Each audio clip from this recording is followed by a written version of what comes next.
আলহামদুলিল্লাহ দেশের বাইরে ফার্স্ট টাইম খেলতে নামছি, বোলিং করলাম ফার্স্ট টাইম।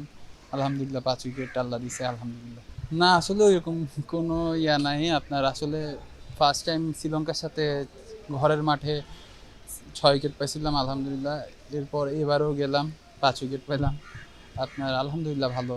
ওদের সাথে ওইরকম আলাদাভাবে কিছু নাই।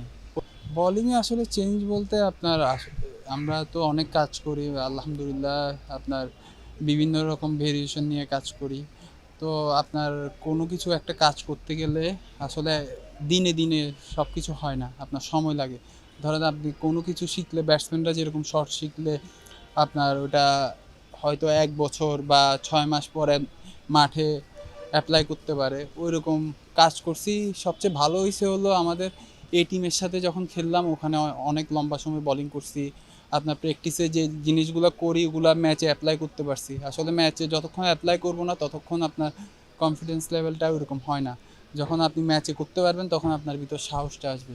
তো ওই ক্ষেত্রে এই টিমে ম্যাচ খেলাতে অনেক ভালো হয়েছে আলহামদুলিল্লাহ। না ওইরকম কিছু করি না, অ্যাঙ্গেলটা ইউজ করার ট্রাই করছি।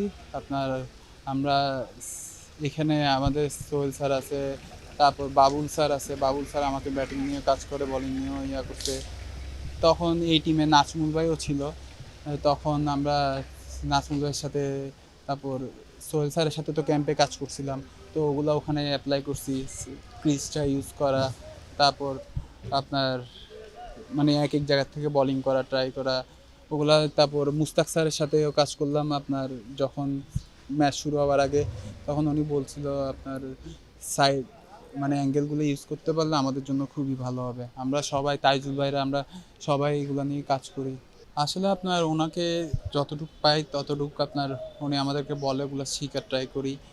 আপনার ধরেন ওনারা যখন ওই খেলা চলাকালীন প্রতিপক্ষ নিয়ে কথা বলে, কি কাকে কোন জায়গায় কি বোলিং করতে হবে এগুলো আগের থেকে জানতে পারি, এগুলো হেল্প হয়। আপনার এমনিতে ধরেন যখন আমরা ক্যাম্প করি বাংলা টাইগার্সের, তখন কিন্তু আমাদের সোহেল স্যার, তারপর বাবুল স্যার, ওরা অনেক হেল্প করে আমাদেরকে। আমরা যেমন কাজ করি ওগুলা ওখানেই আসলে প্র্যাকটিসটা, আসলে মেন প্র্যাকটিসটা ওখানেই চেঞ্জ করা যায়। আপনার যখন ক্যাম্পে যাই আমরা লম্বা সময় প্র্যাকটিস করি তখনই চেঞ্জ করতে পারি, তখনও নতুন কিছু শিখতে পারি। আপনার আসলে আমি ওগুলো নিয়ে চিন্তা করতে চাই না। আমি যেটা নর্মালি আগেও চিন্তা করতাম, এখনও আমি ওরকম এখনও চিন্তা করি। আপনার আমার সামনে যে খেলাটা আসবে আমি ওটা ভালো খেলবো। আপনার দেশের জন্য কিছু যতটুকু কন্ট্রিবিউট করতে পারি আমার বেস্ট এফোর্ট দিয়ে টিম জিতানোর জন্য, কন্ট্রিবিউট করার জন্য যতটুকু দরকার ওটাই দেওয়ার চেষ্টা করব। আসলে দেখেন যে তখনও ড্রেসিং রুম পরিবেশ আল্লাহর মতে সবসময় ভালো থাকে আমাদের। আমরা চেষ্টা করি সবসময়। আপনার দেখেন ভালো খারাপ লাইফে আপস অ্যান্ড ডাউন থাকবে, কিন্তু আপনার আমরা চেষ্টা করি একজনকে একজন হেল্প করার জন্য। আগে যেরকম ছিল এখনও আল্লাহর মতো ওরকমই আছে। যতদিন খেলছি অনেক হেল্প করছে আপনার। ধরেন আমি অনেক 3 জনের আন্ডারে খেললাম, যেমন কি সাকিব ভাই, সৌরভ ভাই, শান্ত ভাই। ওরা আপনার ক্যাপ্টেন 3জনে আল্লাহর মতে খুব ভালো ছিল, হলো হেল্প করতো মাঠে। আপনার কোনো সময় কোনো হলে আগের থেকে আপনার হেল্প করতো। আপনার আসলে ওইরকম কোনো কিছু নাই। আমার চেষ্টা, আমি যখন সুযোগ পাবো আমি আমার 100% ট্রাই করব। আপনার এই লক্ষ্য যখনই আমি চেষ্টা করবো হলো আমার এফোর্ট দিয়ে, আমার বোলিং ব্যাটিং বা ফিল্ডিং দিয়ে ম্যাচটা জিততে পারলে, বাংলাদেশকে জিতাতে পারলে এটাই আমাদের প্রাপ্তি। জি আলহামদুলিল্লাহ ব্যাটিং নিয়ে কাজ করা হচ্ছে।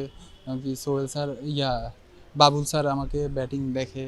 তো আপনার উনি এই টিমেও দেখতো, এখন সোহেল স্যার লাল বলে দেখতেছে, সোহেল স্যারও আজকে ব্যাটিং দেখলো। আপনার ব্যাটিং নিয়ে কাজ করা হচ্ছে আলহামদুলিল্লাহ। আপনার আসলে এখন অস্ট্রেলিয়া গিয়ে যদি খেলে আসে আপনার এক্সপিরিয়েন্সটা অনেক হেল্প করবে। যখন ফিউচারে খেলা হবে তখন অনেক হেল্প করে।